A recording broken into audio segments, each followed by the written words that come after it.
kegiatan pada hari Jumat tanggal 23 Agustus 2023 akan segera dimulai. Assalamualaikum warahmatullahi wabarakatuh.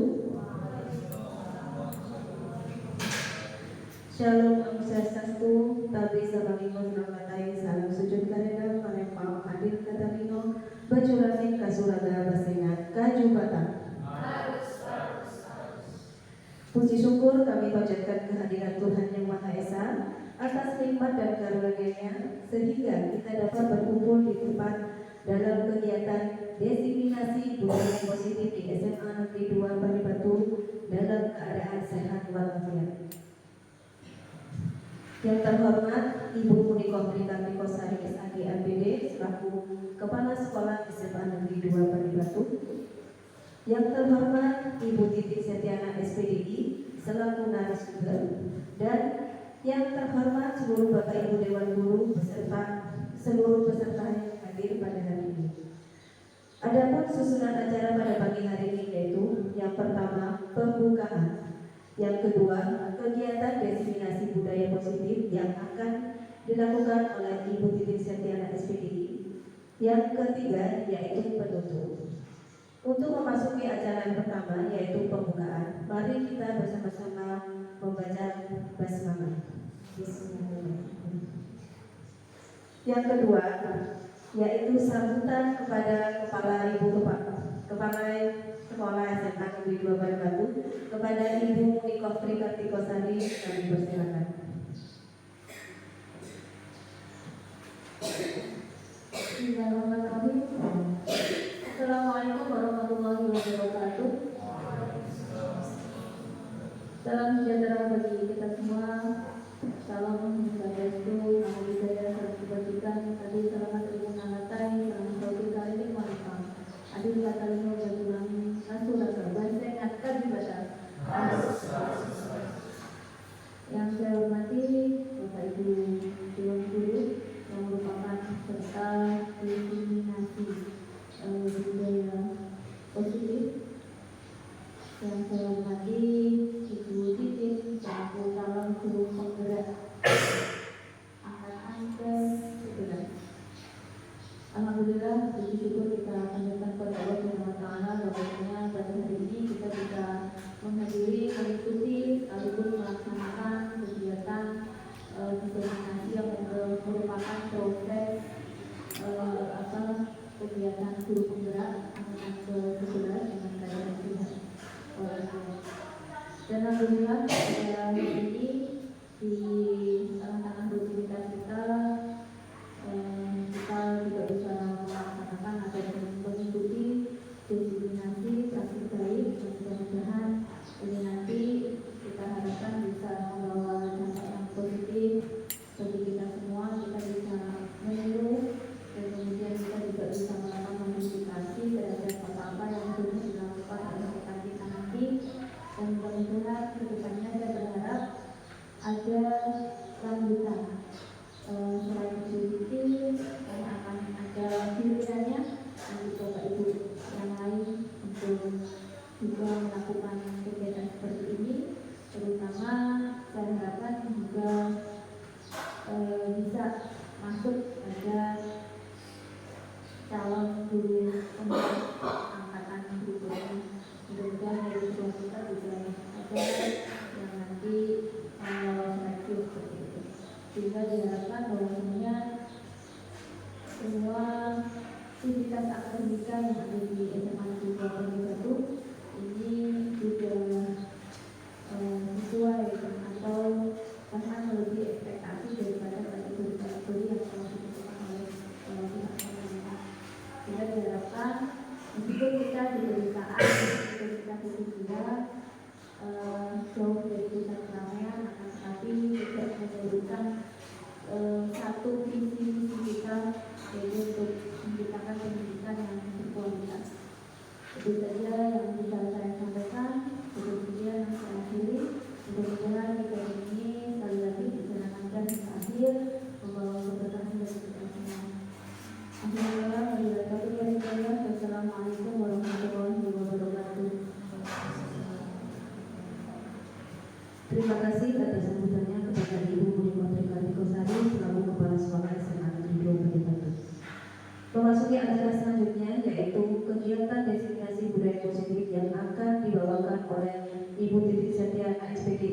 selaku calon guru penggerak angkatan 11 Kabupaten Kurang Pisau. Kepada Ibu kami persilakan.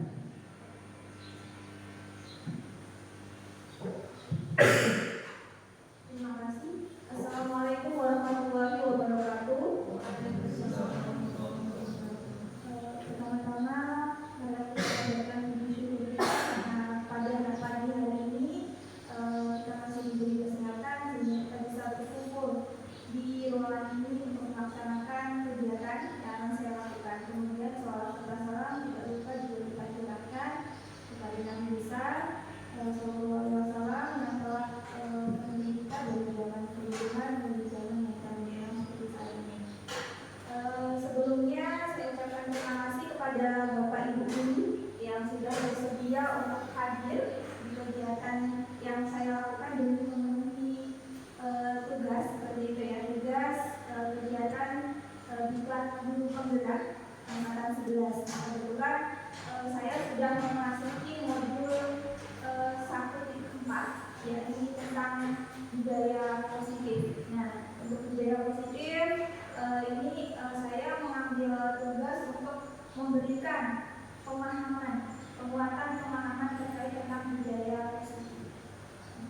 Di sini sekali lagi saya bukan menggurui seperti itu ya Bapak Ibu. Jadi di sini saya hanya berbagi pengetahuan yang sudah saya dapatkan setelah mengikuti diklat guru penggerak selama 2 bulan kurang lebih seperti itu. Jadi ini hanya sebagai berbagi ilmu seperti itu, ilmu yang sudah saya peroleh dari kegiatan yang sudah saya lakukan. Nah, oke, untuk terkait budaya positif ya Bapak Ibu. Jadi budaya positif itu sendiri adalah suatu keyakinan dan nilai yang disepakati yang menjadi kebiasaan bersama yang akan dilakukan dalam waktu yang lama. Jadi sesuai dengan yang ada di situ ya Bapak Ibu, yang namanya budaya adalah suatu keyakinan. Budaya positif kita di sekolah apa sih banyak Bapak Ibu? Sebenarnya secara tidak langsung sudah melakukannya, hanya saja yang saya berikan hanya sebatas teori seperti itu. Jadi kalau prakteknya saya tahu Bapak Ibu sudah melakukan semua. Saya berbagi terkait teori tentang budaya positif di sekolah. Nah, kalau budaya positif sendiri adalah satu keyakinan dan nilai yang disepakati yang menjadi kebiasaan bersama yang akan dilakukan dalam waktu yang lama. Contohnya apa? Itu adalah kegiatan keyakinan kelas. Nah, kebetulan kita di sekolah, Bapak Ibu itu pasti wali kelas sudah membuat suatu kesepakatan kelas di kelas masing-masing. Begitu juga Bapak Ibu guru, Marol juga pasti sudah membuat sebuah keyakinan kelas. Jadi di sini saya hanya memberikan terkait dengan teorinya seperti itu ya Bapak Ibu, karena prakteknya sebenarnya sudah kita lakukan.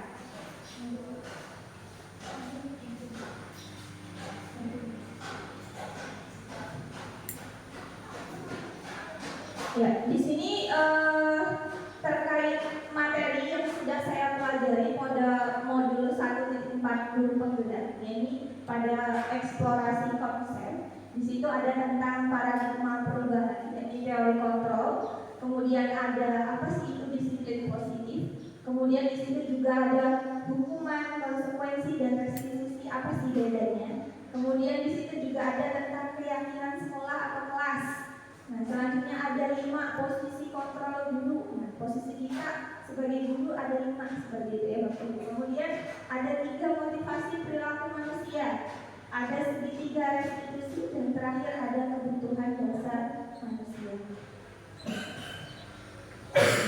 Jadi budaya positif tersebut dapat dijalankan dengan menerapkan konsep-konsep inti seperti disiplin positif, yakni memahami motivasi perilaku manusia berkaitan dengan hukuman dan penghargaan, posisi seorang guru, kemudian pembuatan keyakinan kelas, dan penerapan segitiga restitusi dalam penyelesaian masalah. Jadi ketika kita menyelesaikan suatu masalah di sekolah, ya Bapak Ibu, saya yakin Bapak Ibu pasti juga sudah melaksanakan segitiga restitusi, tapi mungkin masih sedikit asing apa sih itu segitiga restitusi, ya kan? Seperti itu. Jadi akan pelajari bersama di sini. Nah, lanjut Bu. Oke,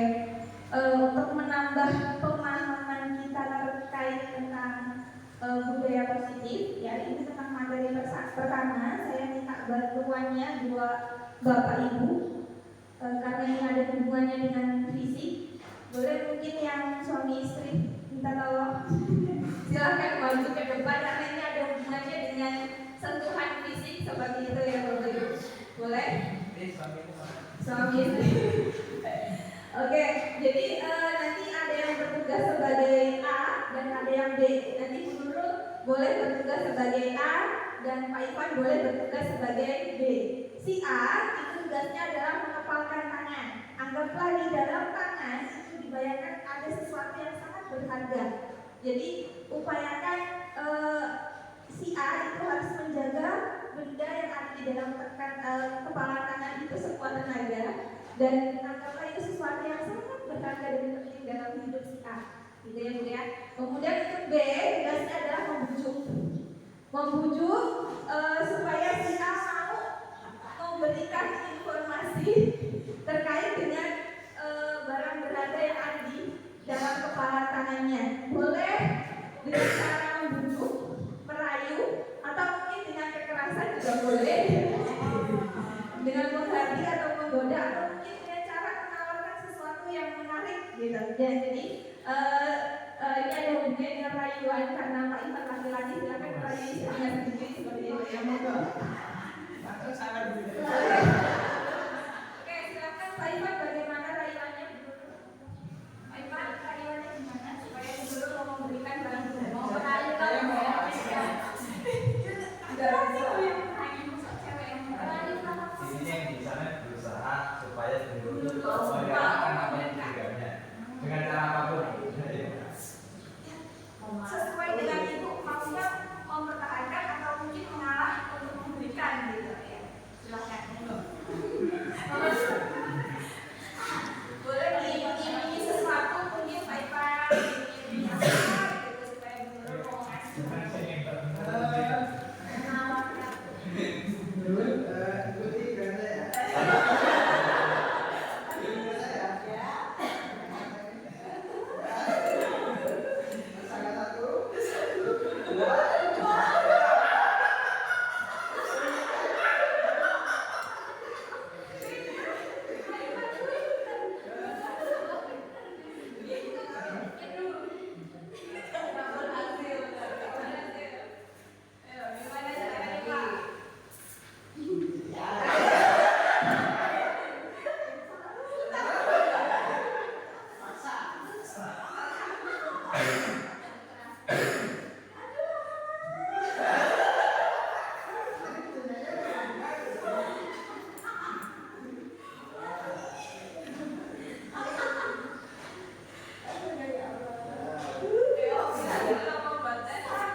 Nah tadi sebenarnya ada dua kemungkinan ya. Kemungkinan pertama Ibu Nurul mungkin bersedia langsung membuka berdasarkan rayuan yang Pak Ivan berikan gitu.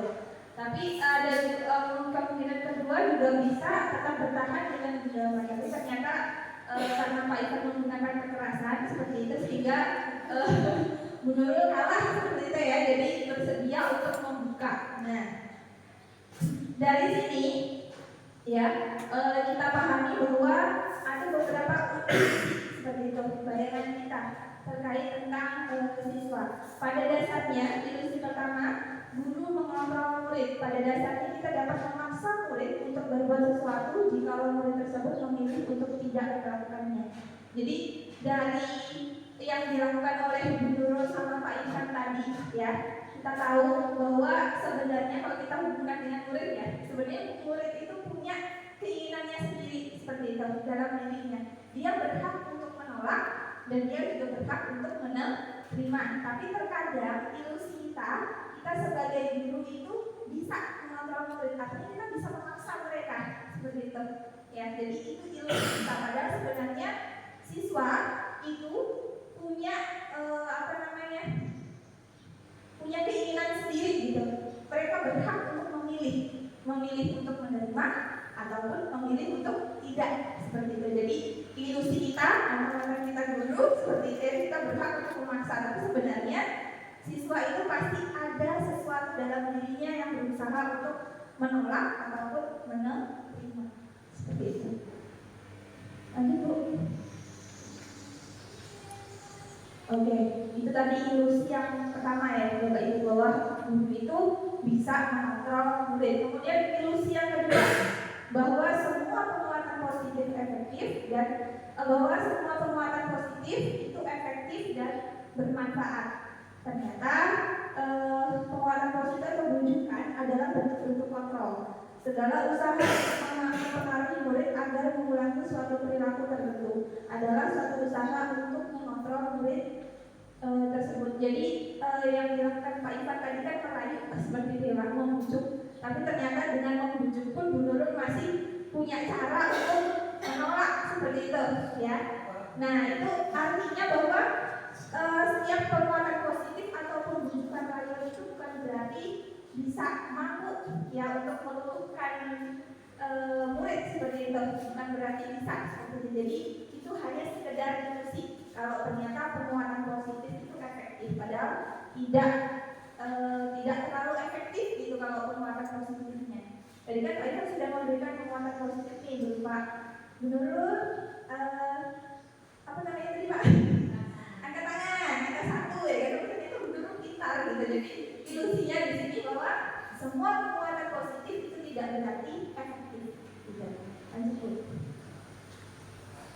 Nah kemudian ilusi selanjutnya bahwa kritik dan membuat orang merasa bersalah dapat menguatkan karakter.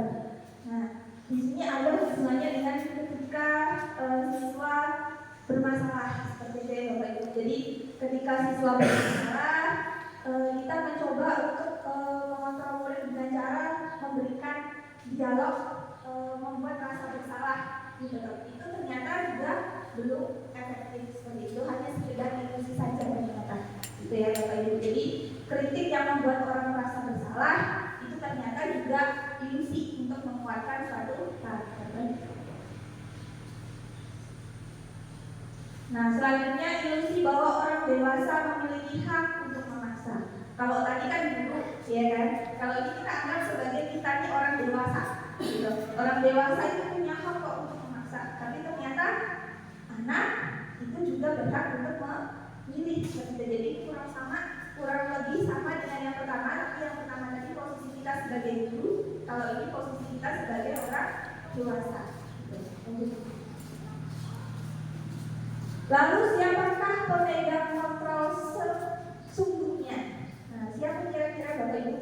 Ternyata pemegang kontrolnya apakah guru atau murid kira-kira? Siapa kira-kira Bapak Ibu pemegang kontrol? Oke, murid. Lanjut Bu. Jawabannya tentu saja kita sendiri yang memegang kontrol atas kepala tangan kita. Ini masih ada hubungannya sama kepala, tapi tadi saya anggap Bu Nurul itu sebagai murid, Pak Ivan sebagai gurunya, seperti itu karena Pak Ivan yang berusaha untuk merayu, gitu kan.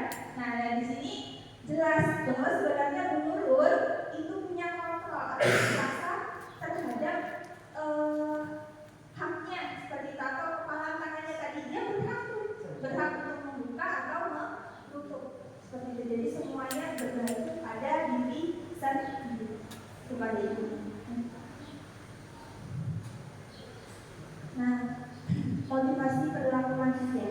Mari kita tanyakan ke diri kita sendiri bagaimana diri kita berperilaku. Mari kita tanyakan sendiri pada diri kita ya Bapak Ibu. Mengapa kita melakukan segala sesuatu? Kemudian pernahkah Anda melakukan sesuatu untuk mendapatkan senyuman dari orang lain? Kemudian mungkin untuk mendapatkan hadiah atau mungkin untuk mendapatkan uang. Pernahkah seperti itu Bapak Ibu? Artinya kita motivasi kita untuk melakukan sesuatu itu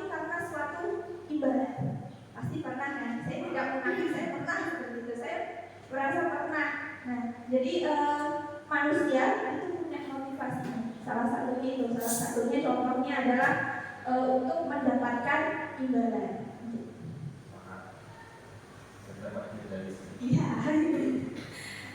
Oke, jadi secara umum ya motivasi perilaku pada manusia itu ada 3. Di situ yang pertama untuk menghindari ketidaknyamanan atau lingkungan. Karena kita di lingkungan sekolah jelas kita punya peraturan dan peraturan itu pasti ada sanksinya. Ya biasanya siswa takut tuh, ya kan? Takut untuk mendapatkan hukuman. Jadi mereka melakukan sesuatu karena takut gitu. Itu yang poin pertama ya, untuk menghindari ketidaknyamanan atau hukuman. Kemudian untuk mendapatkan imbalan atau penghargaan. Itu yang kedua. Ya, jadi kadang siswa mau melakukan mungkin karena dikasih hadiah atau mungkin karena dikasih iming-iming uang atau apa seperti itu. Nah kemudian yang ketiga, untuk menjadi orang yang mereka inginkan dan menghargai diri sendiri dengan nilai-nilai yang mereka percaya. Nah menurut Diane Goswell dalam bukunya Restriction School Discipline menyatakan ada 3 motivasi perilaku manusia yang tadi sudah saya sebutkan pertama. Nah, ini pembahasannya ya Bapak Ibu. Jadi yang pertama untuk menghindari ketidaknyamanan atau hukuman. Tadi ini adalah tingkat terendah, ya tingkat terendah dari motivasi perilaku manusia. Kemudian untuk mendapatkan imbalan ini satu tingkat di atasnya, satu tingkat di atas dari yang mendapatkan hukuman. Nanti yang ketiga. Kemudian untuk menjadi orang yang mereka inginkan dan menghargai diri sendiri dengan nilai-nilai yang mereka percaya. Jadi orang dengan motivasi ini akan selalu bertanya pada dirinya, akan menjadi orang yang seperti apa apabila saya melakukan ini. Jadi ada sesuatu yang disadari dalam diri sendiri. Nah, secara umum ya Bapak Ibu tadi sudah saya jelaskan ada 3 ya. Ada 3, jadi motivasi perilaku pada manusia itu ada 2. Ada motivasi eksternal dan internal. Kalau eksternal pasti dari luar ya Bapak Ibu. Kemudian kalau internal berarti dari dalam seperti itu. Kalau dari luar kan tadi ada menghindari ketidaknyamanan, itu posisinya rendah. Kemudian untuk mendapatkan imbalan itu sanksinya lebih tinggi. Kemudian yang ketiga ini adalah motivasi yang terdapat pada diri siswa seperti itu. Jadi siswa di sini menyadari bahwa untuk menjadi orang yang mereka inginkan dan menghargai diri sendiri itu berasal dari nilai-nilai yang mereka percayai seperti itu. Nah, motivasi internal ini yang ketiga tadi ya Bapak Ibu, yaitu untuk menjadi orang yang mereka inginkan. Tadi adalah untuk menghargai diri sendiri dengan nilai-nilai yang mereka percaya. Nah, kemudian terkadang menghindari hukuman dan pemberian penghargaan sebenarnya lebih meminimalisir motivasi eksternal yang ada di dalam diri murid. Jadi Bapak Ibu sebenarnya untuk pemberian penghargaan yang berlebihan itu ternyata juga tidak efektif seperti itu. Karena kadang kalau kita memberikan imbalan tapi kita tidak memberikan kesadaran pada siswa bahwa itu penting kok bagi mereka juga. Yang mereka mikirnya cuma biar dapat hadiah doang, tapi ternyata poinnya tidak seperti itu. Harusnya mereka menyadari bahwa itu sebenarnya penting untuk diri mereka sendiri. Nah ini materi yang ketiga terkait hukuman dan penghargaan. Kalau tadi kita membahas tentang motivasinya, motivasi siswa tadi ada yang dari dalam diri siswa, ada juga yang dari luar seperti itu. Nah hukuman dan penghargaan itu dalam menjalankan peraturan ataupun keyakinan kelas, bila mana ada suatu pelanggaran tentunya sesuatu harus terjadi. Nah, artinya ketika membuat suatu peraturan pasti ada ada yang dilanggar seperti itu. Jadi yang namanya peraturan pasti ada siswa yang melanggar. Nah, karena ada siswa yang melanggar, maka otomatis harus ada sanksinya. Kalau siswa melaksanakan peraturan tidak melanggar peraturan berarti akan mendapatkan penghargaan seperti itu. Ada 3 baliknya.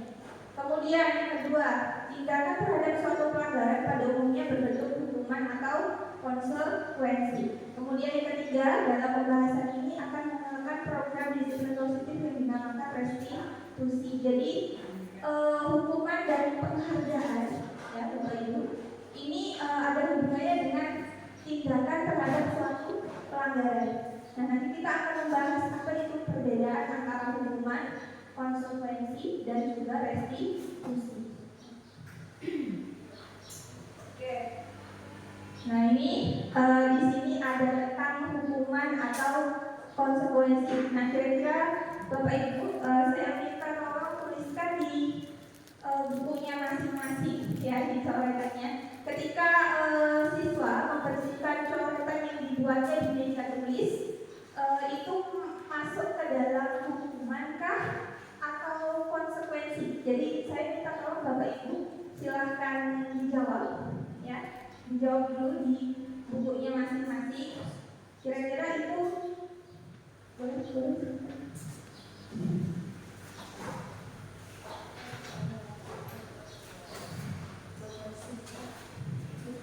Yang pertama, membersihkan coretan yang dibuatnya di meja tulis. Nah, kira-kira itu hukuman atau konsekuensi, Bapak Ibu? Ya, tulis di situ. Yang pertama.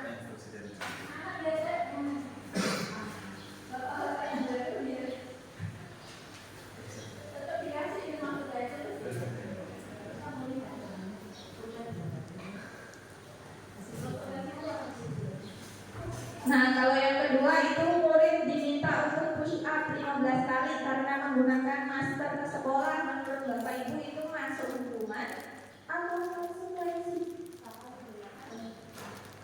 Murid diminta untuk push up 15 kali karena tidak menggunakan masker ke sekolah. Ini kayaknya contoh untuk ketika masih pandemi, ya Bapak Ibu. Kemarin kan kita diwajibkan untuk memakai masker.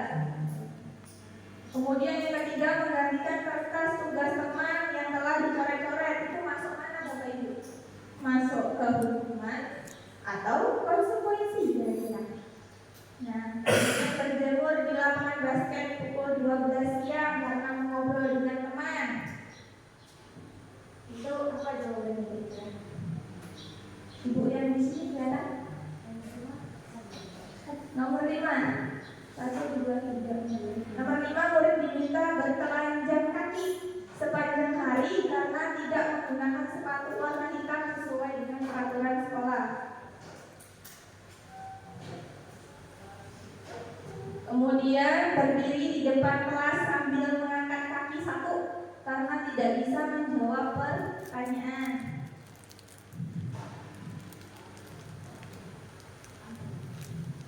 Membersihkan tumpahan air di meja tulis karena tersenggol pada saat belajar. Itu apa kira-kira? Membersihkan tumpahan air di meja tulis karena tersenggol pada saat belajar. Bapak Ibu yang sudah, boleh ditempelin dulu biar saya baca. Kasih nama enggak, Bu? Ya, Bu? Kasih nama enggak? Kasih nama boleh?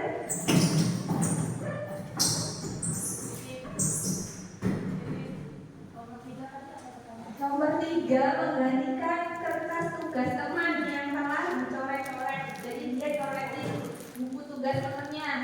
Nah, itu dia disuruh ganti. Itu masuk hukuman atau konsekuensi kira-kira?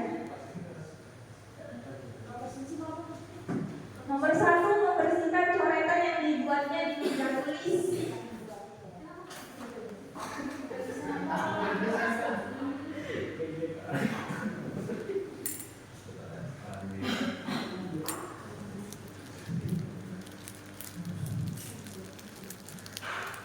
Bapak Ibu kan pasti selama ini pernah mendengar istilah hukuman,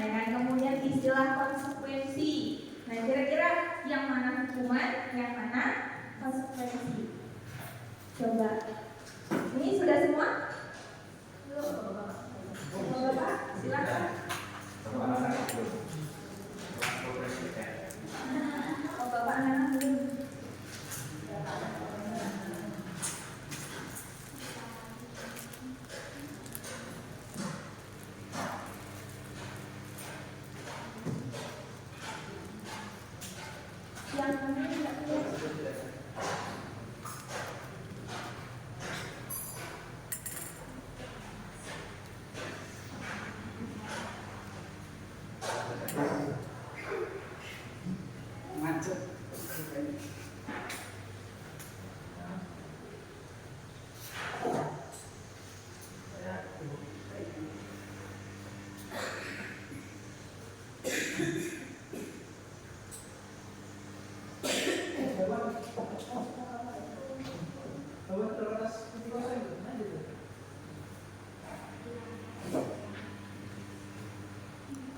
Jangan kertas bawah.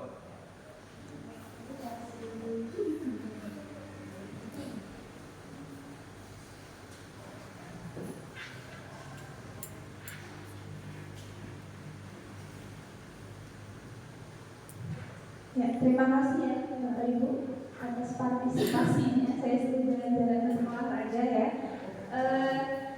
Jadi kalau ini ada jawaban dari Bu Vina, boleh buka contekannya Bu Nurul, silakan dibuka contekannya.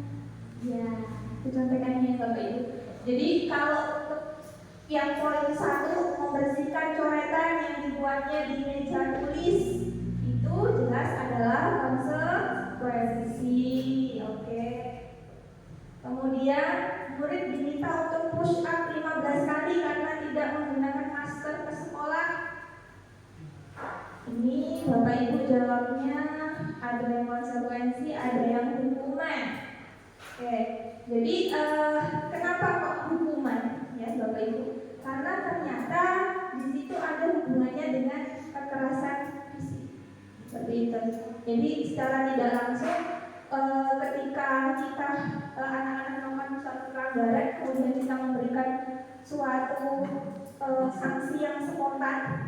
Selain spontan, siswa tidak tahu, kemudian juga sifatnya itu membuat capek mungkin atau menyakiti ya Bapak Ibu, secara tidak langsung menyakiti karena membuat siswa lelah, merasa lelah seperti itu. Jadi itu masuk ke poin hukuman, gitu ya Bapak Ibu. Sedangkan kalau hanya untuk menggantikan kertas tugas teman yang telah dicoret-coret, jelas itu hanya konsekuensi karena dia membuat kesalahan dengan cara mencoret-coret kertas tugas temannya. Jadi konsekuensinya ya dengan mengganti seperti itu. Jadi dia masuk ke konsekuensi. Begitu pula dengan berjemur. Nah, tadi saya bilang kalaunya membuat meminta siswa ya dengan hukuman yang spontan seperti itu yang sifatnya kekerasan secara tidak langsung. Berjemur itu kan membuat siswa kepanasan, kemudian mungkin membuat siswa merasa pusing ya kan, secara tidak langsung itu menyakiti. Nah jadi dia juga masuk ke poin hukuman. Kemudian siswa diminta untuk bertelanjang kaki sepanjang hari, nah itu juga masuk hukuman Bapak Ibu karena ada hubungannya dengan kekerasan. Kemudian berdiri di depan kelas sambil mengangkat satu kaki, sama itu juga masuk hukuman. Oke Bapak Ibu, isinya sudah bagus, di sini sudah sedikit memahami tentang perbedaan antara hukuman dan konsekuensi. Jadi pada intinya kalau hukuman itu ada hubungannya dengan kekerasan, artinya kita menyakiti siswa seperti itu. Kalau konsekuensi itu hanya membuat siswa menyadari kesalahannya. Itu ya Bapak Ibu. Jadi menyadari apa yang harus mereka lakukan ketika mereka melakukan kesalahan. Itu namanya konsekuensi. Lanjut Ibu Nur. Nah, ini poin perbedaannya ya Bapak Ibu. Kalau hukuman itu jelas spontan, tidak terencana. Kemudian murid tidak tahu apa yang akan terjadi. Kemudian murid juga tidak dilibatkan karena biasanya lari 10 kali. Nah, itu kan siswa tidak ditanya apa hukumanmu, ya kan seperti itu. Tapi kita langsung minta siswa untuk melakukan apa yang kita inginkan sebagai guru, gitu ya kan. Kemudian bersifat satu arah. Artinya kita yang berkuasa di sini ya, itu hukuman. Kemudian berupa fisik maupun psikis, disakiti dengan perbuatan atau kata-kata. Jadi kekerasannya di sini kalau hukuman ada dua, bisa secara fisik dan juga bisa secara verbal. Jadi Bapak Ibu. Kemudian konsekuensi. Kalau konsekuensi karena di sini ada hubungannya dengan mengganti, tadi berarti dia sudah terencana dan sudah disepakati. Contoh ketika tadi ada yang coret-coret buku tugas temannya, dia bersedia untuk mengganti. Berarti di situ sudah ada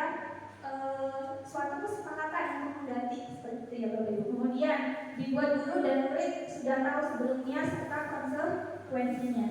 Kemudian diberikan berdasarkan data berapa kali pelanggarannya, gitu. Kemudian guru selalu memonitor murid. Yang terakhir, murid tetap dibuat tidak nyaman. Jadi sebenarnya hukuman dan konsekuensi itu sama-sama murid dibuat tidak nyaman, karena bisa jadi oh dia mau ganti nih buku temannya, tapi dalam hatinya dia gak ikhlas. Ya kan, Bapak Ibu, itu masuk ke konsekuensi. Karena secara tidak langsung nyuruh mengganti dia mau, ya kan? Tapi di situ bisa jadi dia masih merasa tidak nyaman. Lanjut. Nah, di sini kelihatan nggak, Bapak Ibu? Enggak ya, kecil banget. Ini perbedaan antara restitusi, konsekuensi, dan hukuman. Nah, kalau hukuman tadi adalah identitas yang gagal.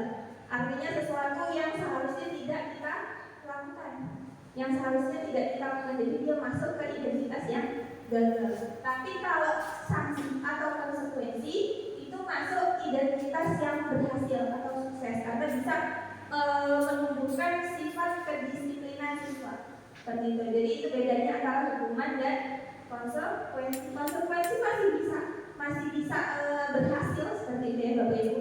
Tapi sebenarnya kurang tepat gitu. Yang tepat yang mana? Yang tepat adalah restitusi. Karena restitusi ini siswa berhak untuk memilih apa yang mau dia lakukan. Artinya kita berdiskusi dengan siswa terkait untuk pemecahan masalah seperti itu. Misal tadi mencoret buku tugasnya teman, ya kan? Kita nggak langsung memberikan solusi gitu. Yo kamu ganti, ini kan buku temanmu sudah rusak, ganti dong gitu. Enggak, tapi kita tanya dulu ke siswa. Ini kamu sudah coret buku temanmu, kira-kira apa yang mau kamu lakuin setelah ini? Nah, artinya kita berusaha menggali keinginan siswa, apakah dia menyadari kesalahannya atau tidak. Itu namanya restitusi. Itu ya Bapak Ibu, bedanya seperti itu. Baik penghargaan maupun hukuman adalah cara-cara mengontrol perilaku seseorang yang menghancurkan potensi untuk pembelajaran yang sesungguhnya. Tindakan memberikan penghargaan lainnya sama dengan menghukum seseorang. Restitusi menjadi sebuah pendekatan untuk menciptakan disiplin positif. Jadi sebenarnya baik itu hukuman maupun penghargaan itu sama-sama kurang tepat. Kalau yang hukuman tadi jelas identitas yang sangat gagal, tapi kalau kita selalu memberikan iming-iming kepada siswa itu juga kurang tepat seperti itu. Nah, jadi cara yang paling tepat apa? Cara yang paling tepat adalah restitusi. Kita berusaha untuk menumbuhkan kesadaran kepada siswa untuk menemukan solusi dari masalah yang ada seperti itu. Artinya kita berdiskusi dengan siswa gimana caranya menyelesaikan masalah berdasarkan pemikiran dari siswa itu sendiri. Jadi dari pemikiran siswa. Jadi kita nggak langsung memberikan solusi, tapi kita gali dulu siswa maunya gimana seperti itu. Jadi mencoba menyadarkan dia bahwa yang dia lakukan itu adalah suatu kesalahan. Bentuk program kebajikan apresiasinya ini dalam memberikan apresiasi atau pengakuan perlu diingat beberapa hal. Yang pertama, pengakuan secara khusus pribadi, kemudian bisa dengan cara bergantian, kemudian beri pengakuan secara konsisten, kemudian juga bisa fokus pada proses. Jadi ini bentuk program kebajikan atau apresiasi, Bapak Ibu. Jadi kalau tadi kan penghargaan, ya, penghargaan sama apresiasi kurang lebih sama seperti itu. Tapi di sini untuk apresiasi itu bisa kita berikan pengakuan saja secara khusus, boleh. Kemudian secara pribadi, boleh.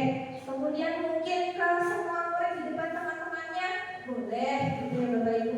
Kemudian secara konsisten mungkin juga boleh. Tapi ini hanya sekedar pengakuan, bukan iming-iming sesuatu seperti itu.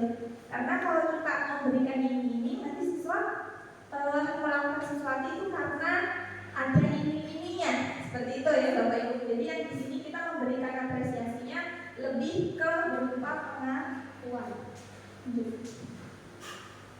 Contoh pengakuannya seperti apa?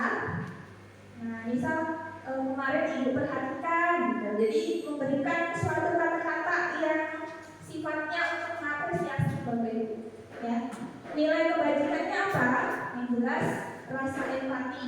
Rasa empati itu besar sekali. Kemudian situasinya contohnya misalkan pada saat menolong murid baru di kelas, jadi kalau ada murid baru dia langsung ngajak ke teman, gitu nggak dipikirkan, kita memberikan suatu pengakuan seperti itu ya Bapak Ibu.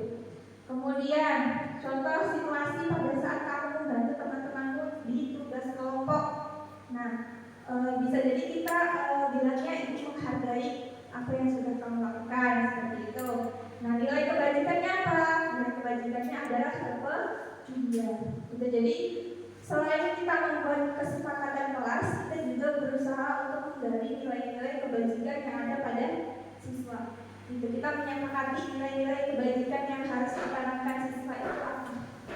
Jadi ketika ada masalah kita tanya nilai kebajikannya yang harus ditingkatkan yang mana seperti itu. Nah, restitusi adalah proses menciptakan kondisi bagi murid untuk memperbaiki kesalahan mereka sehingga mereka bisa kembali pada kelompok mereka dengan karakter yang lebih kuat. Nah, di sini restitusi itu adalah sebuah pilihan. Yang jadi Bapak Ibu ya, intinya siswa berhak untuk memilih apa yang harus mereka lakukan supaya itu muncul dari diri mereka sendiri. Jadi bukan atas dasar terpaksa, tapi itu berdasarkan dari pilihan. Kemudian bukan menebus kesalahan, tapi belajar dari kesalahan. Kalau tadi konsekuensi kan cuma nebus saja, ganti buku, tapi bisa jadi dia nggak sadar kalau dia salah, cuma ganti doang gitu, ya kan? Di sini restitusi belajar supaya mereka selain menebus kesalahan, menebus tugasnya tadi juga menganggap itu sebuah pembelajaran dari suatu kesalahan seperti itu ya Bapak Ibu. Kemudian memperbaiki hubungan untuk mengevaluasi tindakan terhadap orang lain. Nah, kalau konsekuensi bisa jadi mungkin karena ada dendam, dia masih ada dendam di situ, ya kan? Buku temennya dicoret, yang punya buku mungkin masih marah seperti itu, ya kan? Tapi kalau yang di sini restitusi berusaha untuk memperbaiki hubungan. Bisa jadi siswa akan sadar, oh saya harus minta maaf nih sama teman saya, gitu. Dan jadi di situ sama-sama bisa memperbaiki hubungan, tidak ada dendam, artinya seperti itu. Kemudian restitusi itu adalah tawaran, bukan paksaan.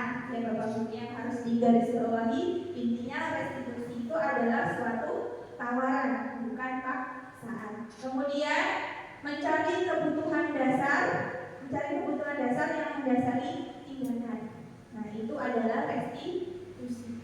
Nanti kita pahami lebih lanjut. Nah, selanjutnya menguatkan karena bisa belajar dari kesalahan, itu manfaatnya Bapak Ibu. Kemudian fokus pada karakter sehingga murid menyadari akan menjadi orang yang seperti apa. Gitu. Kemudian fokus pada solusi, tidak mencari siapa yang salah. Kemudian mengembalikan murid yang berbuat salah pada kelompoknya. Nah, ini adalah contoh kesepakatan kelas yang sudah saya lakukan sebelumnya. Dan Bapak Ibu ini hanya contoh seperti itu. Contohnya di sini kalau kesepakatan kelas jelas harus menggunakan kata-kata yang sifatnya positif. Seperti itu, contoh kayak hadir tepat waktu, ya kan? Itu kan kalimatnya positif, artinya tidak ada kalimat yang negatif. Jadi itu jangan, tidak, itu harus dihindari. Oke, kita stop dulu ya Bapak Ibu. Karena sudah ngantuk, ya kan? Sudah mulai melelah mendengarkan saya ngoceh sekian menit atau detik, ya kan? Jadi saya minta tolong Bapak Ibu untuk senyum terlebih dahulu. Silakan duduk berhadap-hadapan. Bu Titi boleh berhadapan dengan Bu Septi, boleh berhadapan dengan ini.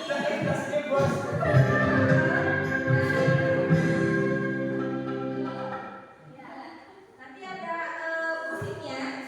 Jadi ketika musik berhenti maka Bapak Ibu saya perbolehkan untuk berhenti dan senyum. Tapi ketika musik itu berbunyi, silakan Bapak Ibu memperlihatkan senyuman yang paling menawan. Ya, boleh diperlihatkan giginya, tidak apa-apa ya. Kalau saya memperlihatkan gigi, kebetulan saya jauh di sini. Jadi saya nggak bagus ya. Oke, udah berpasangan dulu, silakan. Ada percobaan. Ayo, apa boleh? Bapak, ada dulu.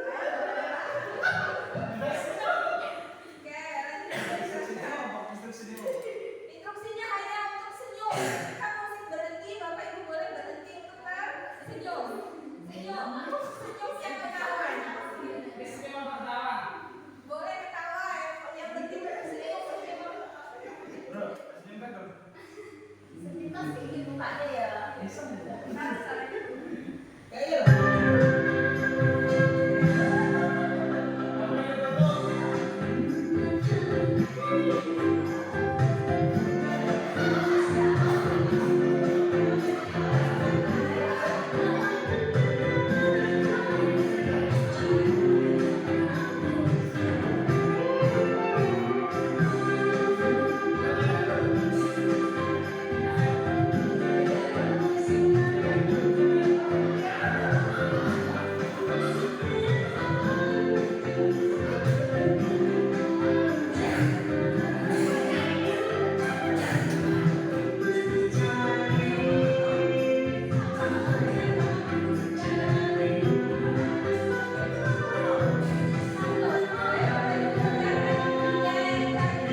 Oke, sudah, terima kasih. Ya, ini berusaha untuk menenangkan situasi supaya lebih menyenangkan ya Bapak Ibu, karena mendengarkan saya ngomong terus-terusan juga tidak enak, pasti akan mengantuk. Iya. Oke, tadi sudah ada gambar sedikit tentang keyakinan kelas ya. Jadi Bapak Ibu keyakinan yaitu nilai-nilai kebajikan universal yang disepakati secara tersirat dan tersurat, lepas dari latar belakang suku, negara, bahasa maupun agama. Guru berperan dalam mewujudkan terbentuknya keyakinan kelas atau sekolah dengan cara membuat kesepakatan antara guru dengan murid. Nah, ini ya Bapak Ibu, jadi yang namanya keyakinan itu kurang lebih kegiatan yang disepakati seperti itu. Jadi ketika di dalam kampus kita berusaha membuat suatu keyakinan atau kesepakatan yang dibuat bersama antara guru dan murid. Jadi di sini keyakinan itu bukan peraturan ya Bapak. Jadi ada hubungannya antara peraturan dengan keyakinan. Kalau peraturan kan sifatnya harus dilaksanakan seperti itu ya. Kalau dilanggar maka akan dapat hukuman mungkin atau konsekuensi ya. Kalau keyakinan ya Bapak Ibu, kalau keyakinan ini dibuat bersama-sama dengan siswa. Artinya kita membuat konsekuensi, kita membuat nilai-nilai kesepakatannya itu bersama dengan siswa. Tidak ada unsur paksaan. Mungkin misalkan tadi hadir tepat waktu. Nah, konsekuensinya apa? Tanya sama siswa. Siswa maunya gimana? Mungkin Bu nyanyi aja. Nah, gitu. Itu namanya keyakinan kelas. Keyakinan ya Bapak Ibu, bukan perang.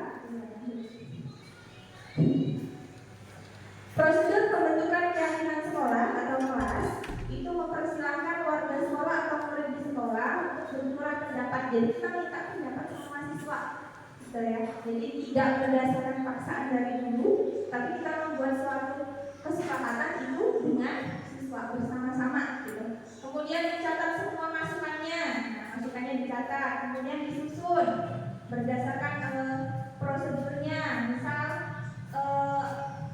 supaya siswa nggak tidur di kelas, kata-katanya gimana sih? Kata-katanya jangan, di situ ditulis jangan tidur di kelas. Bisa diganti dengan kalimat yang lebih positif. Misal hindari tidur ketika jam pelajaran berlangsung. Jadi intinya pakai kalimat yang positif, gitu ya Bapak Ibu. Kemudian tinjau kembali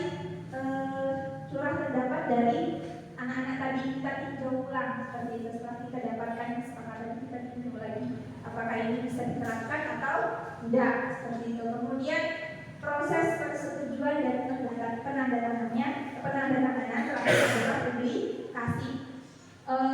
Di kesepakatan boleh Bapak Ibu sepakat tanda tangan siswa atau anak-anak plus sama wali kelasnya gitu, supaya ini loh deklarasi kesepakatan kelas yang ada di kelas seperti itu. Karena sudah ditandatangani berarti semuanya sepakat gitu ya Bapak Ibu. Kemudian publikasi ini bisa dengan cara dicetak, ini cetak banner, tempel di dinding atau mungkin bisa di print, kemudian tempel di kelasnya. Itu namanya publikasi.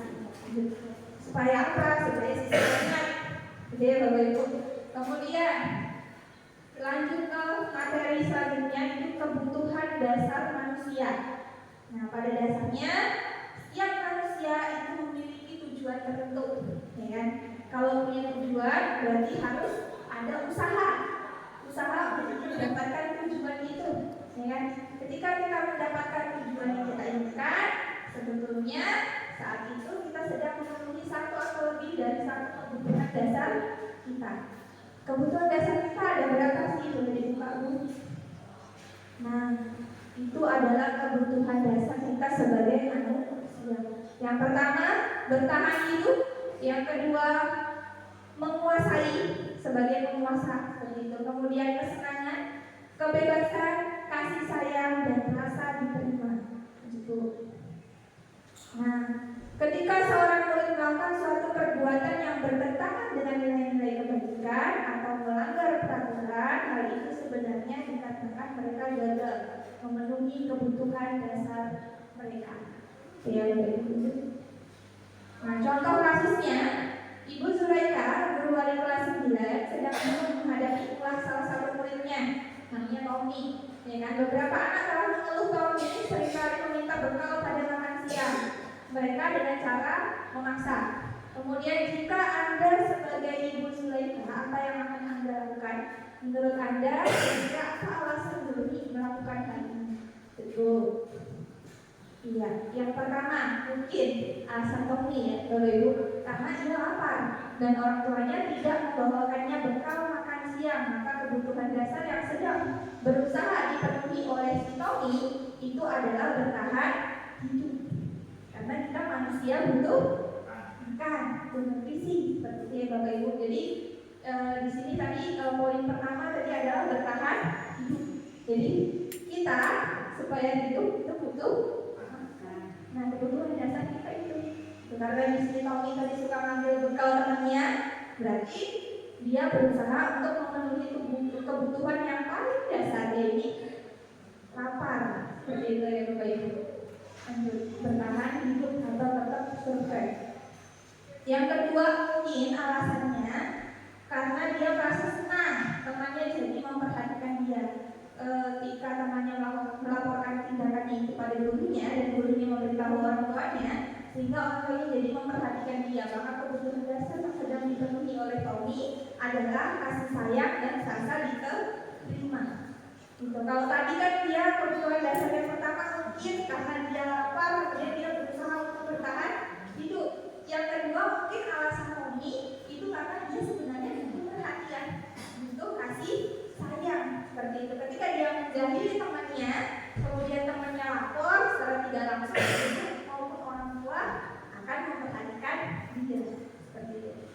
Ini alasan kedua yang mungkin. Kemudian lanjut, mungkin alasan si Tommy lagi karena takut, ya, takut dengan dia dan menuruti keinginannya. Maka sebetulnya Tommy sedang berusaha memenuhi kebutuhan dasarnya, yaitu kekuasaan. Nah, dia merasa dia paling berkuasa, jadi dia berhak jadiin temannya. Bisa jadi alasan Tommy kayak gitu.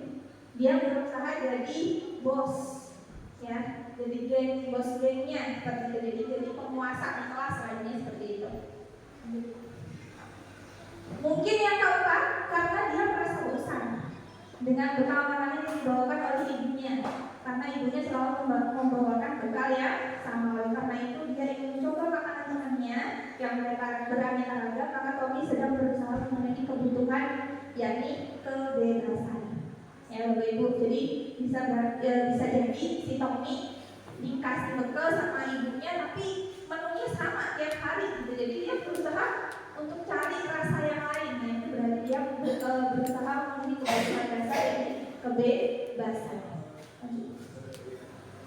Kemudian alasan kelima, karena ia melakukannya iseng saja, ia menikmati ekspresi wajah kesal temannya, ya Bapak Ibu, karena diambil makanannya dan menurut dia ekspresi temannya itu lucu.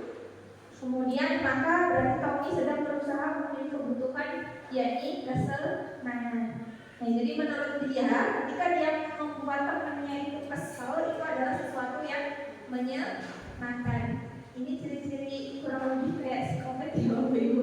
Ciri-cirinya seperti itu. Jadi ketika dia melihat ekspresi wajah kesal temannya, tapi kok dia senang, itu berarti dia berusaha memenuhi kebutuhan dasarnya, yaitu kesenangan. Nah, kita lanjut ke 5 posisi kontrol guru, ya Bapak Ibu. Jadi kita sebagai guru itu sebenarnya ada di antara 5 ini yang pernah kita lakukan. Kira-kira yang mana nanti ya Bapak Ibu? Nah yang pertama guru sebagai penghukum, yang kedua guru sebagai pembuat merasa bersalah, ketiga mungkin kita bisa berposisi sebagai teman, atau mungkin kita hanya memantau saja, atau mungkin kita bisa nih jadi manajer atau pemimpin seperti itu ya Bapak Ibu. Coba kita lihat apa perbedaan dari 5 posisi kontrol. Silakan disimak videonya ya Bapak Ibu.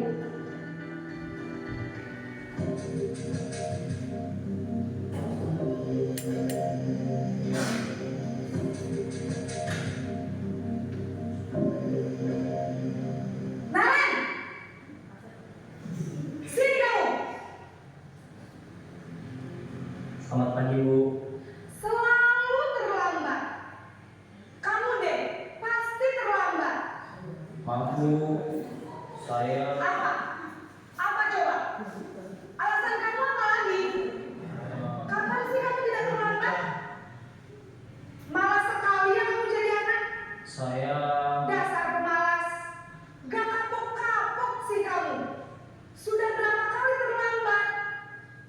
Sana, kamu keliling lapangan basket 2 kali. kenapa saya harus keliling lapangan basket Bu? Kenapa? Kamu melawan ibu. Berani-beraninya jawab. Sudah terlambat, masih berani jawab pula. Sekarang, keliling lapangan basket 5 kali sekalian. Biar kapok. Cepat. Pergi sana ke lapangan basket. Posisi penghukum biasanya berbicara dengan nada tinggi, menghardik, menunjuk-nunjuk, menyakiti, dan menyindir. Hukuman bisa berupa fisik maupun psikis. Ibu dan bapak guru hebat. Dampak yang terjadi pada murid ketika guru berada pada posisi penghukum adalah murid cenderung akan memberontak, bahkan menyimpan dendam.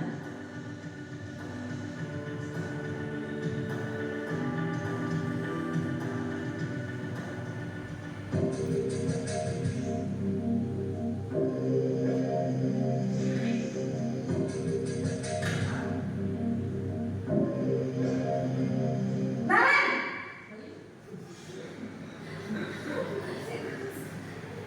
Selamat pagi Bu. Naren.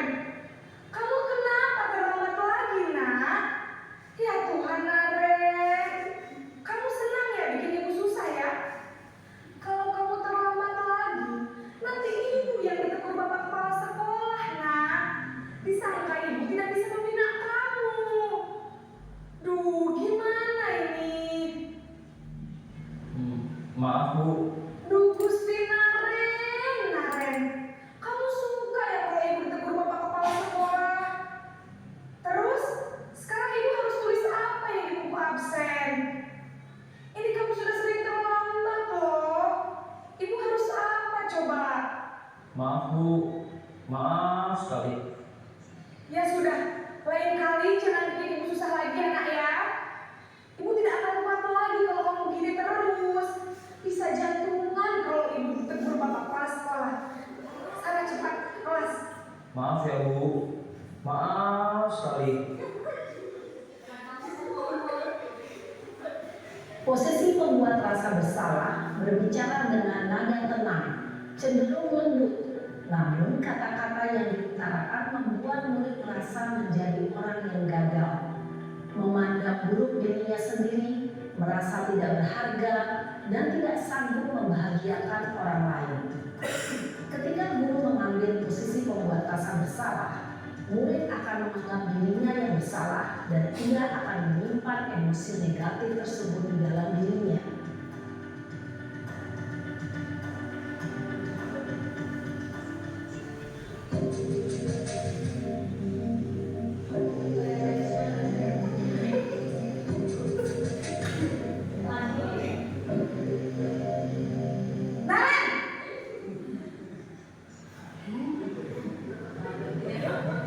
Selamat pagi Bu. Wah, sudah jam berapa ini nak? Terlambat lagi ya sayang. Iya Bu, habis ibu saya lupa bangunkan saya Bu. Kamu malah menyalahkan ibu kamu. Kamu bukannya anak yang larinya paling kencang. Kok terlambat sih? Iya Bu, saya memang terlambat bangun tadi. Jadi biarpun saya lari kencang, tetap gak kejar Bu. Ya sudah sana, nanti lain kali larinya lebih kencang lagi ya. Biar gak terlambat lagi. Bikin seneng ibu, demi ibu. Bisa kan? Bisa lah Bu. Ya sudah sana masuk kelas. Ibu beresin urusan absen kamu. Kamu ini ada les saja. Kalau posisi teman, guru berbicara dengan nada suara ramah, akrab, cenderung bersenda gurau untuk menjaga suasana tetap santai. Murid akan merasa senang, aman, dan akrab dengan guru. Identitas yang tercipta adalah identitas sukses atau berhasil. Namun, perlu diingat, karena ini masih dorongan eksternal, maka ada faktor ketergantungan dari murid kepada orang tertentu. Di sini guru aksennya, sehingga di lain waktu murid bisa berperilaku baik, namun hanya kepada orang-orang tertentu saja.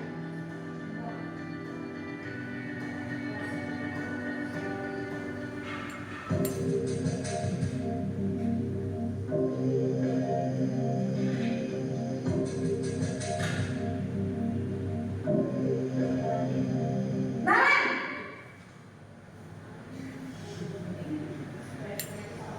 Selamat pagi Bu. Naren, apa peraturan sekolah kita tentang jam berapa kita harus masuk sekolah, nak? Kita harus di sekolah jam 7 Bu. Iya betul, sekarang sudah jam 7.20. Naren sudah tahu konsekuensinya jika terlambat hadir. Paham Bu, saya harus tinggal kelas pas jam istirahat selama 20 menit. Iya benar, konsekuensinya demikian. Jadi nanti jam 9.30 pas istirahat, kamu harus tinggal di kelas, kerjakan tugas tambahan untuk ketertinggalan kamu, ya? Baik Bu. Posisi pemantau mengandalkan penghitungan atau data untuk mengontrol murid. Guru mengarahkan murid berdasarkan peraturan dan konsekuensi. Seorang pemantau menunjukkan bahasa tubuh dan ekspresi wajah yang datar dan cenderung formal.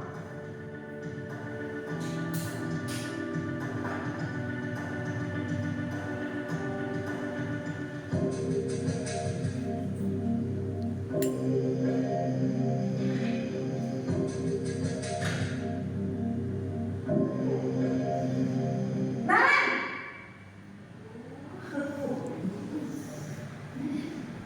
Selamat pagi Bu. Selamat pagi Naren. Maaf Bu, saya terlambat. Iya, sekolah masuknya jam 7, sekarang sudah jam 7.20. Jadi sekarang bagaimana ini Naren? Maaf Bu, saya lupa setel alarm saya semalam. Baiklah, menurut kamu, keyakinan sekolah yang mana yang perlu kamu tingkatkan? Menghargai diri sendiri dan orang lain mungkin ya Bu. Setuju. Jadi, apakah Naren meyakini prinsip saling menghormati tersebut? Iya Bu, saya meyakininya. Apakah Naren bersedia memperbaiki masalah keterlambatan ini? Bersedia Bu.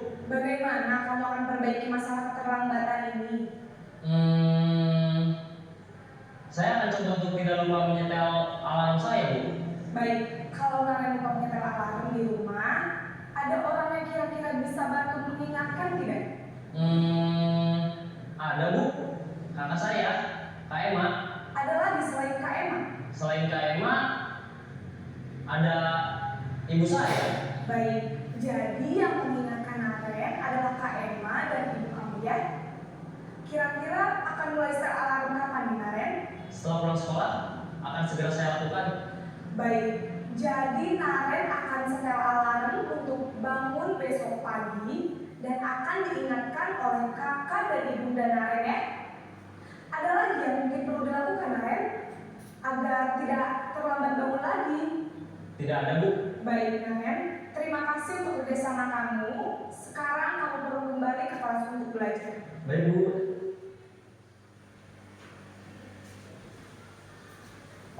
Oke, terima kasih Bapak Ibu karena sudah menyimak video yang saya tampilkan. Jadi pada dasarnya ada 5 posisi kontrol kita sebagai guru. Bisa jadi kita selama mengajar di sekolah mungkin ya Bapak Ibu kita berposisi sebagai pengurus. Apakah pernah? Kemudian mungkin menjadi pembuat rasa bersalah atau mungkin sebagai teman atau mungkinkah sebagai pemantau atau yang terakhir sebagai manajer. Nah, untuk ini coba Bapak Ibu bisa minta tolong tuliskan selama di sekolah ini Bapak Ibu pernah berposisi yang mana kira-kira? Sebagai apa? Silahkan. Semuanya.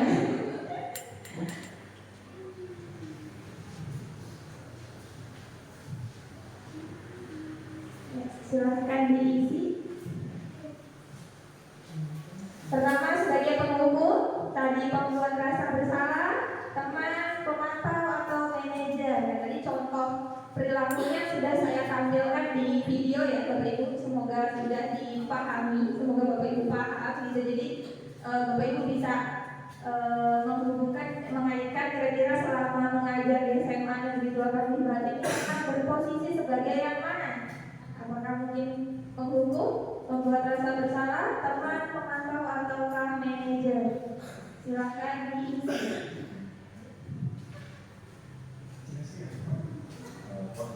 Iya. Enggak, tidak perlu Pak, langsung aja posisinya pernah jadi apa? Seperti itu.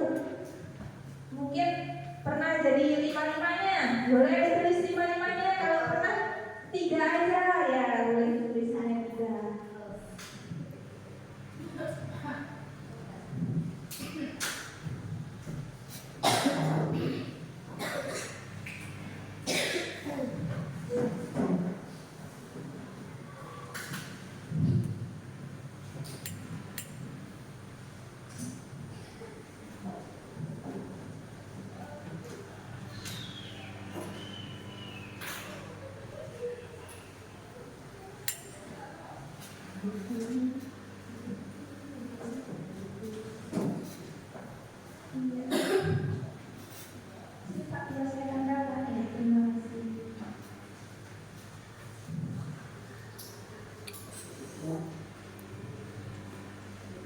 Oke, terima kasih ya Bapak Ibu.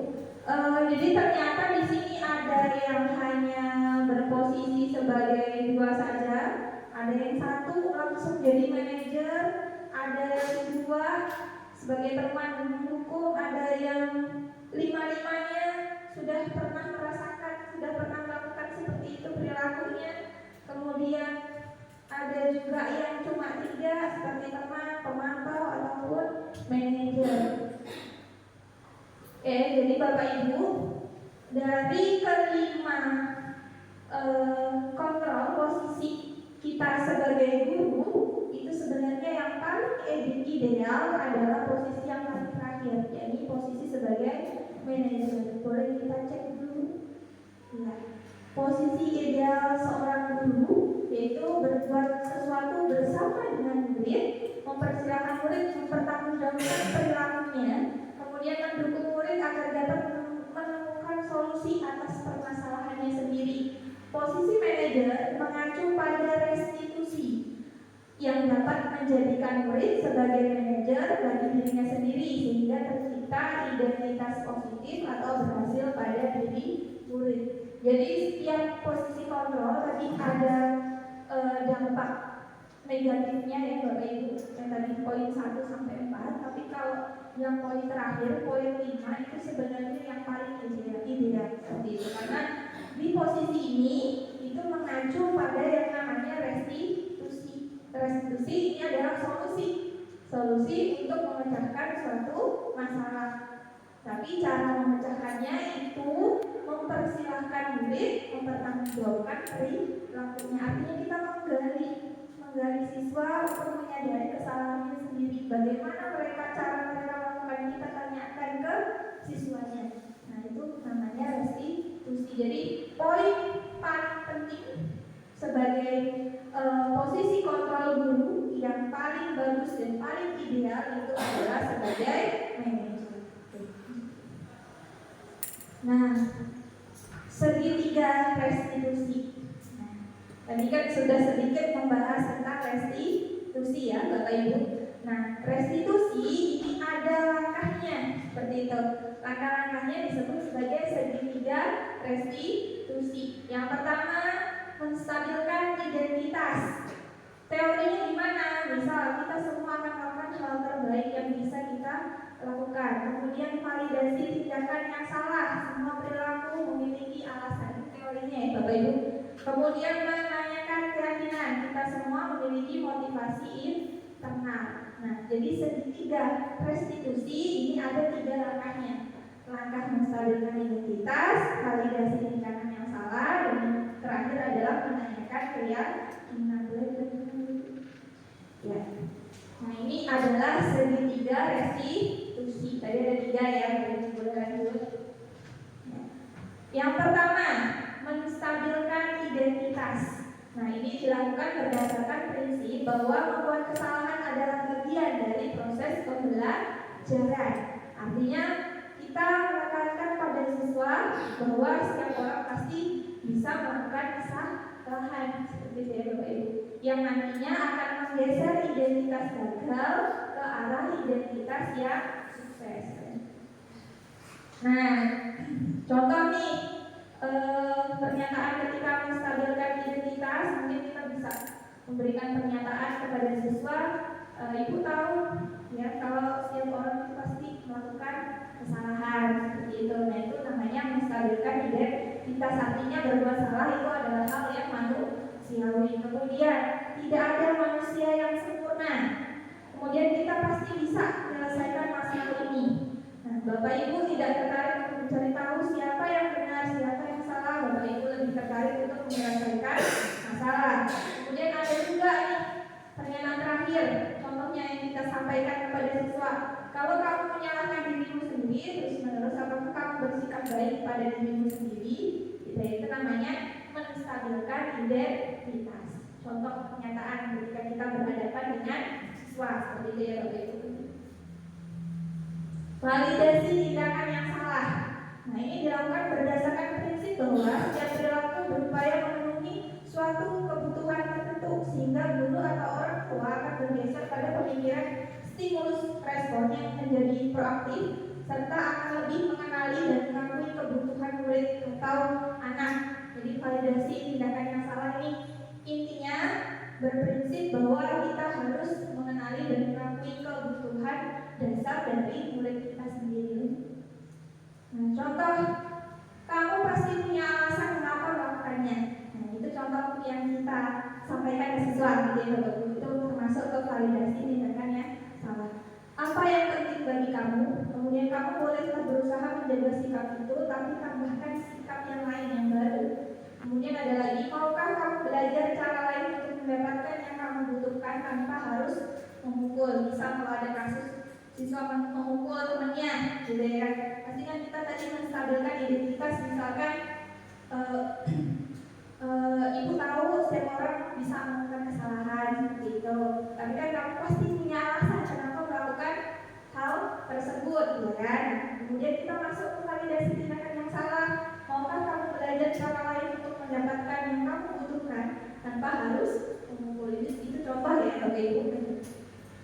Kemudian menanyakan keyakinan. Keyakinan ini Dilakukan dengan memberikan pertanyaan-pertanyaan bermakna kepada murid atau anak untuk memunculkan motivasi dari dalam diri mereka sehingga mampu mengaitkan keyakinan dengan tindakan yang salah. Misal kita di kelas punya keyakinan kelas nih, saling menghargai, ya kan? Nah, ketika ada suatu kasus di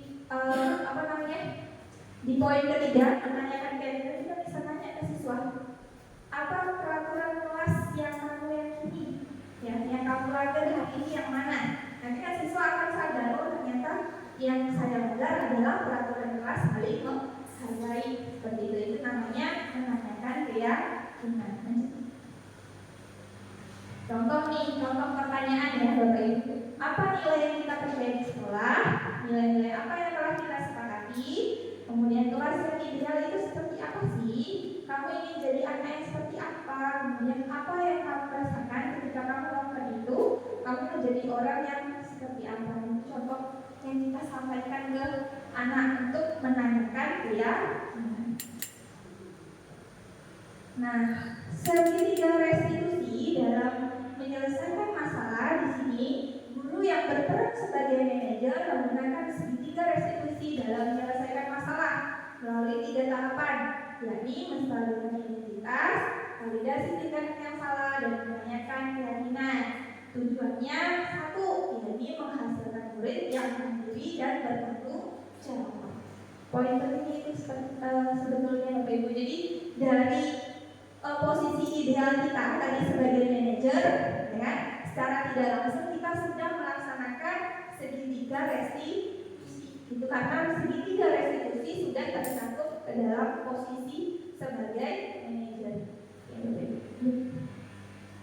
Ya, akhir ya Bapak Ibu dapat disimpulkan bahwa budaya positif akan menimbulkan rasa aman dan nyaman pada murid dalam proses pembelajaran. Kita sudah membuat kesepakatan sebelumnya, ya, sudah ada kesepakatan, otomatis akan menciptakan pembelajaran yang nyaman karena sudah disepakati bersama. Kemudian budaya positif juga mampu mendorong murid untuk mampu berpikir, bertindak, dan mencipta sebagai proses untuk memerdekakan dirinya sehingga murid menjadi lebih mandiri serta bertanggung jawab. Oke.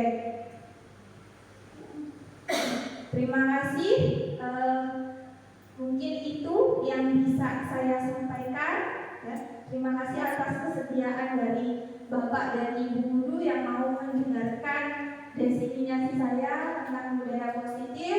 Semoga apa yang saya sampaikan dapat memberikan tambahan pengetahuan, tambahan pemahaman terhadap Bapak Ibu terkait tentang budaya positif di sekolah. Terima kasih. Selanjutnya saya serahkan ke Ibu moderator pengajar. Wassalamualaikum warahmatullahi wabarakatuh.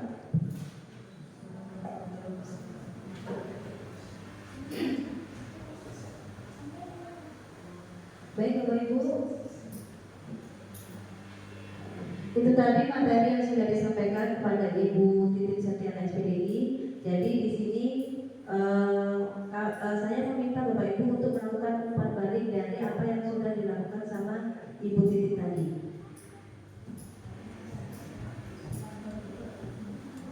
Oke Bapak Ibu, kira-kira ada yang mau memberikan kritik, saran, motivasi atau apa saja dari materi yang sudah disampaikan sama Ibu Titin?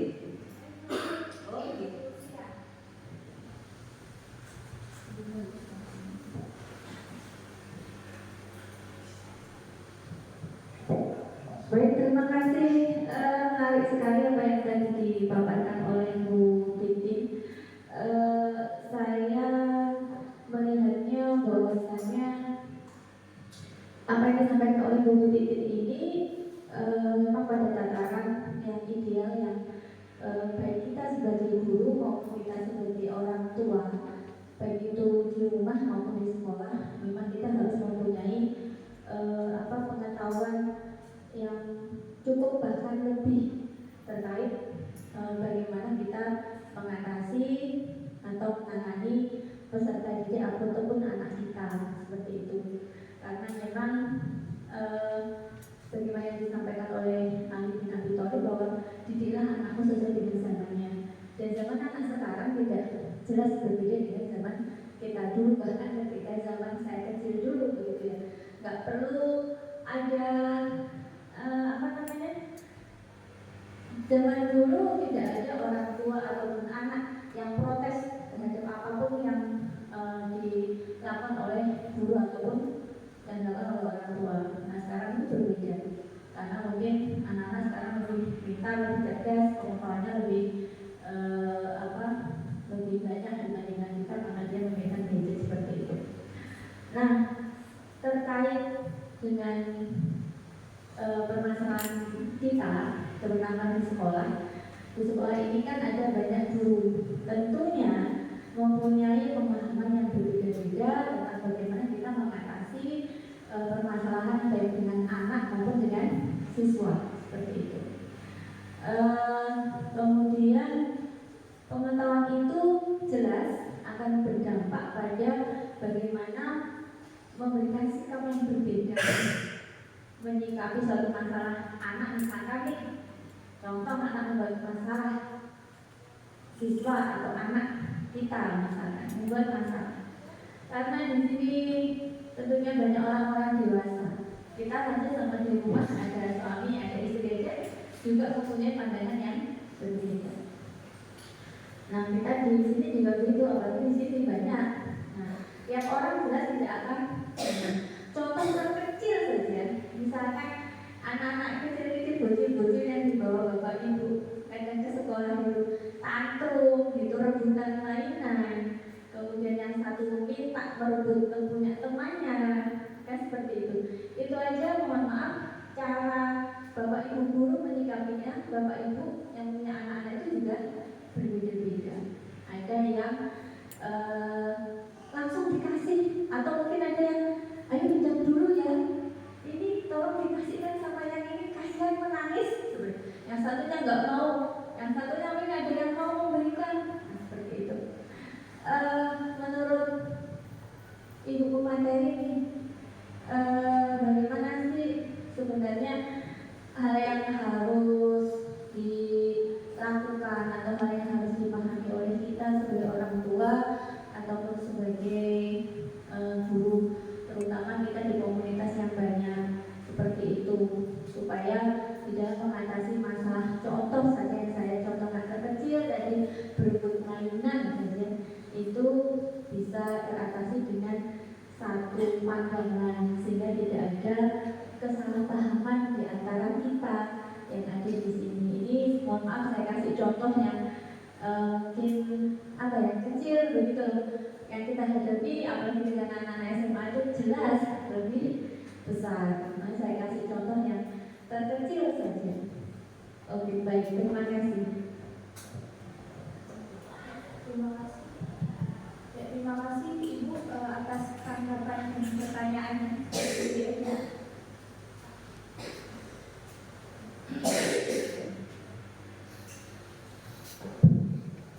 Ya, terima kasih atas tanggapannya Ibu. Jadi kita sebagai seorang guru, terutama sebagai orang tua, itu sebenarnya tidak boleh memaksa kehendak dari peserta didik ataupun anak kita. Seperti itu, contoh kecil tadi ketika ada suatu masalah, tadi ibu bilangnya ketika seorang anak kecil berebut mainan, apa yang harus kita lakukan sebagai orang tua atau mungkin guru ya, seperti itu. Oke. Jadi kalau posisi sebagai anak, ya mungkin anaknya sudah dia belum bisa bicara, tapi mungkin dia sudah memahami seperti itu Bapak Ibu. Jadi kita seharusnya tidak langsung menuruti apa yang dia inginkan. Kita kontrol diri kita, kita berikan pemahaman kepada anak bahwa yang dia lakukan itu salah, seperti itu. Ya, jadi kita berusaha supaya dua-duanya itu mau memahami. Misalkan ini punya si A, ini punya si A, berarti miliknya si A. Seperti itu, si B tidak boleh merebut punya si A. Kita memberikan pemahaman, atau mungkin kita ngasih pemahaman sama si A, boleh nggak ini pinjam? Gitu kita tanya dulu sama anaknya. Nah, itu kalau menurut saya ya, Bapak Ibu. Jadi kita sebagai guru, selain kita mengontrol anak seperti itu, kita juga harus menanyakan kepada anak apa yang harus dia lakukan gitu. Kita minta pendapat dari dia ya. Kita memberikan pemahaman bahwa yang dia lakukan itu adalah suatu yang salah. Kalau dia berebut mainan, kita memberikan pemahaman. Kalau misalkan anaknya sudah bisa ngomong ya Bapak Ibu, kalau yang anaknya belum bisa ngomong ya kita bawa gitu, karena kita tahu itu bukan punya dia nih gitu ya. Kita bawa, kita kasih pemahaman untuk ditenangkan itu kalau anaknya belum bisa ngomong ataupun belum paham. Tapi kalau posisinya anak kecilnya itu sudah mungkin paham, memahami, biarpun ngomongnya belum tetes tapi dia sudah memahami gitu, kita bisa kasih pemahaman gitu, karena dia secara tidak langsung sebenarnya sudah memahami apa yang kita katakan gitu. Itu kalau contoh dari si anak kecil. Kalau di sekolah gimana? Sama Bapak Ibu, kebetulan kita SMA ya, kita SMA tidak mungkin anak-anak berebut mainan seperti itu. Kalau berebut cewek mungkin ya, tapi ya kita kasih pemahaman gitu ya kepada anak bahwa yang dia lakukan itu adalah salah. Kemudian kita juga menggali solusi dari si anak supaya dia bisa menyadari kesalahannya sendiri. Jadi kita tidak langsung memberikan solusi, kita tanyakan dulu ke si anak solusinya apa yang harus dilakukan untuk memecahkan masalah ini, kira-kira apa yang bagus yang kamu lakukan seperti itu. Mungkin misalkan dengan meminta maaf ya, kalau dia memberikan solusi meminta maaf berarti dia sadar kalau dia salah, berarti dia sadar untuk harus wajib meminta maaf sama temannya. Nah gitu ya. Mungkin cukup. Terima kasih. Baik, untuk selanjutnya kira-kira ada lagi Bapak Ibu yang mau bertanya atau mungkin mau memberikan saran atau sebagainya? Oh iya. Stimulus supaya sholat terus. Assalamualaikum warahmatullahi wabarakatuh. Selamat pagi, selamat sejahtera bagi kita semua. Yang terhormat Ibu Kepala Sekolah SMA Negeri 21 yang kami hormati Ibu Kepala Sekolah SMA Negeri 21 serta Bapak Ibu guru staf yang hari ini hadir. Terima kasih atas kesempatannya. Ini sekedar faedah saja terkait in oposisi kontrol. Tadi saya jawab sebetulnya tidak cuma 1-5 karena semua itu sudah pernah saya rasakan seperti itu. Mulai dari menghukum ya, tapi sekarang pun masih saya berlakukan karena kita berbicara fakta, kita berbicara fakta. Anak-anak yang sekarang itu bukan anak-anak, kan mereka sekarang bahasanya Gen Z ya kan. Kalau kita anak-anak area tahun 1990-an ke atas ya, sampai ke 2000 itu sangat terhenti. Apapun kita ada, meskipun beruntung tapi tetap berjalan. Tapi kalau Gen Z itu adalah anak-anak yang suka beruntung tapi tidak bisa realistis apapun itu, baik dari kemampuan kurang realistis, kemauan apa lagi, karetnya enak tapi tidak mau hidup susah. Jadi kan susah kan. Kalau bahasanya cuma bisa terima yang patuh, sedangkan tidak bisa memberi, susah. Ya kalau yang diminta itu memang mampu. Begitu juga dengan kita sebagai guru. Kalau kita berkaca dari kita dulu, kalau kita dulu ketika dimarahi di sekolah kita nggak pernah berani ngadu rumah kan, pasti hancur. Kalau di sekolah ibaratnya kita kena pukul 2 kali, di rumah nggak 2 kali lagi, 10 kali. Tapi ketika dulu kita berprestasi, kita sampaikan ke orang tua, luar biasa dukungan dari orang tua. Begitu juga yang kemarin disampaikan oleh Ibu Kepala Sekolah, di kota dan desa luar biasa jauh. Kalau di kota itu bagaimana orang tua itu meleskan anak supaya anak itu berprestasi kan. Jadi orang tua benar-benar bagaimana caranya si anak itu bisa berprestasi baik di akademik maupun bahkan di tingkat kabupaten, pas di tingkat kabupaten.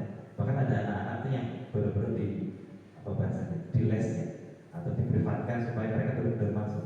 Nah kalau kita di sekolah di desa ini, kita yang ngoyo, seolah-olah kita yang orang tuanya, kita yang berusaha bagaimana anak tersebut memiliki prestasi di tingkat kabupaten. Tapi terkadang juga umpan balik dari orang tua karena kalau kita berpikir dari itu, tentu saja kita pendekatan tidak S1 kalau menurut saya. Karena terkadang kita juga harus, kalau secara pribadi, pendapat secara pribadi, terkadang kita juga harus bisa menjadi penghukum, dalam artian memang hukumannya juga tidak terlalu memberatkan anak-anak. Kemudian kita juga harus bisa di tahap terakhir yang manajer. Jadi bagaimana benar-benar kita dekat dengan anak. Karena memang terus terang kalau kita sebagai guru kita tidak bisa dekat secara personal dengan anak, kita juga akan susah. Meskipun kita sudah bisa menjadi posisi kita di bagian manajer. Jadi bagaimana kita berinteraksi dengan anak.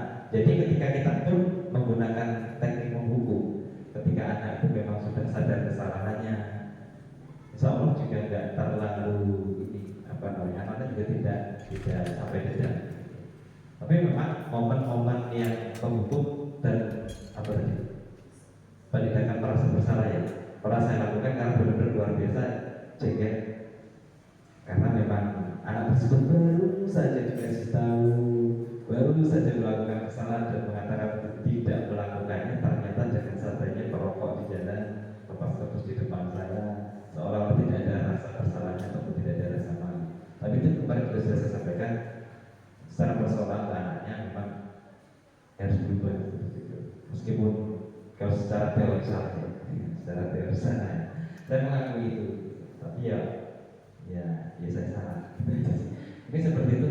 Mungkin bapak ibu guru yang lain yang lebih baik daripada saya mungkin sudah bisa mampu di posisi kontrol sehingga tidak perlu merasa berada di posisi penghukum. Mungkin seperti itu dari saya. Terima kasih. Mohon maaf apabila banyak salah kata. Assalamualaikum warahmatullahi wabarakatuh. Selamat pagi.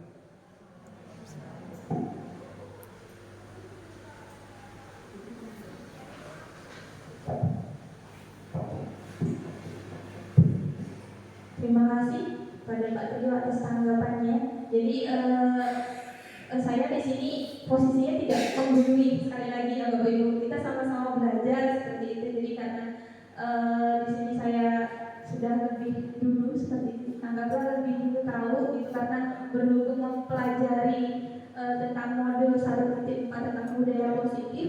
Jadi di sini saya membuka pemikiran saya gitu terkait 5 posisi kontrol guru. Jadi ternyata pernah kok saya jadi penghukum, pernah kok saya membuat merasa bersalah, saya pernah gitu, seperti itu. Posisi sebagai teman saya pernah gitu ya.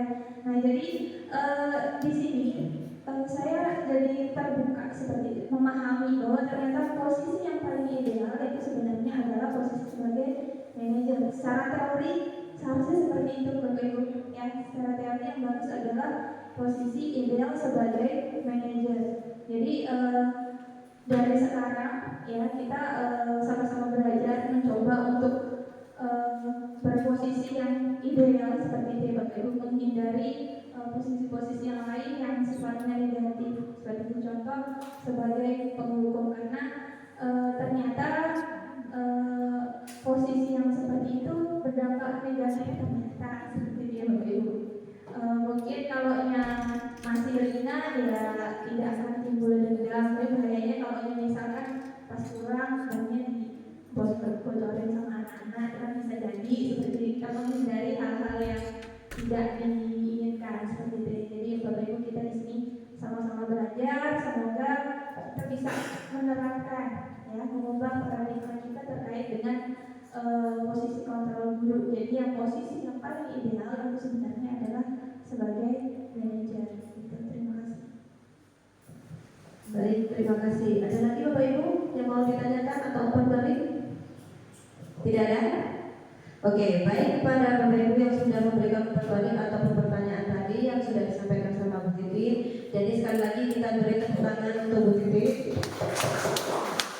Baik, terima kasih. Demikian acara pada hari ini Bapak Ibu, saya selaku pembawa acara mengucapkan banyak terima kasih atas kehadiran Bapak Ibu yang telah meluangkan waktunya pada kegiatan hari ini. Dan juga saya selaku pembawa acara juga mohon maaf apabila ada kesalahan serta kekurangan dalam bertutur kata, baik yang disengaja maupun tidak disengaja.